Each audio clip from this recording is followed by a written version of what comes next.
So tell me, Neil, is the Earth flat? We have video from space of the rotating spherical Earth. The Earth is round. Thank you for joining us on this episode. There are people who think Earth is flat, Right. but recognize that the moon is round. Mercury, Venus, Mars, Jupiter, Saturn, Uranus, Neptune, and the sun are all spheres, but Earth is flat. That's not, something doesn't square. Something doesn't jive, right? Okay, almost everything in the universe is either spheres or slight distortions of a sphere for some other thing that's happening to it. I mean, we can just see how the universe favors spheres. If you're gonna say something and you think what you're saying is true, then no matter how obvious you think it is that it's true, you should still test it. Gotcha. There could be something fooling you in one way or another. So if you wanna say Earth is flat, for example, lunar eclipses. What's a lunar eclipse? If your face is the brilliant sun, Thank you. and this is Earth, and the moon is over here, the sun is always casting Earth's shadow into space. It's always there no matter what. Right. So the moon occasionally passes through that shadow. And if you see the shape of Earth's shadow on the moon, it is always round.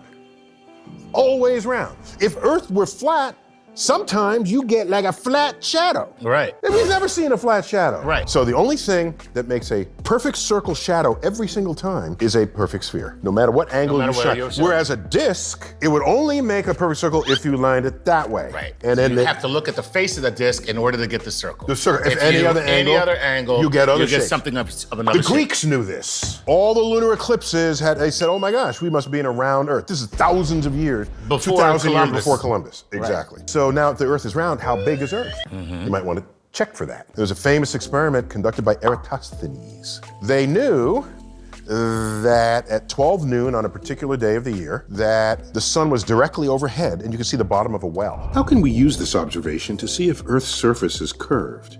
We needed another well. Turns out we can't see the bottom of both wells at the same time. What might explain this? Well, there are two possible explanations. First, we could have a flat Earth with the sun that's small and close by so that the light hits the second well at an angle. Or second, we could have a curved Earth with a sun that's big and far away so that all the light comes in parallel, but only one well at a time is lit all the way to the bottom. Turns out with just two wells, there's enough wiggle room for both explanations to fit our observations. Eratosthenes only had two wells, but what if he had added a third? With a third well, it doesn't matter where the sun is. No flat Earth model can explain the angles of all three shadows. But the spherical model explains it all three angles, with ease. And to do this experiment, you got to measure the angles.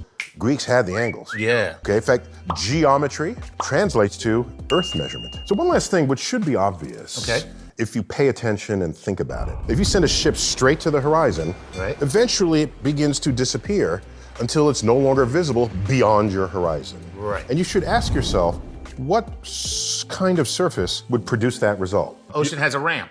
That's it. It's like a parking lot. Seafarers knew this. Right. And so however flat they would have imagined the Earth to be, they couldn't have accepted it to be completely flat, because otherwise you would never not see the ship. Also, if I just tell you, Chuck, walk due east and don't ever stop, I just turn around my chair and face this way and eventually you're gonna come back. Right. And you'll probably be about 150 years old. Because I am no Forrest Gump. That is how long it would take me Forrest to Gump. run the Earth. The fact that there's a rise of flat earthers is evidence of two things. One, we live in a country that protects free speech. That's actually kind of awesome. And two, we live in a country with a failed educational system. That one hurt. Our system needs to train you not only what to know, but how to think about information and knowledge and evidence. If we don't have that kind of training, you'd run around believe anything. Anything. Anything.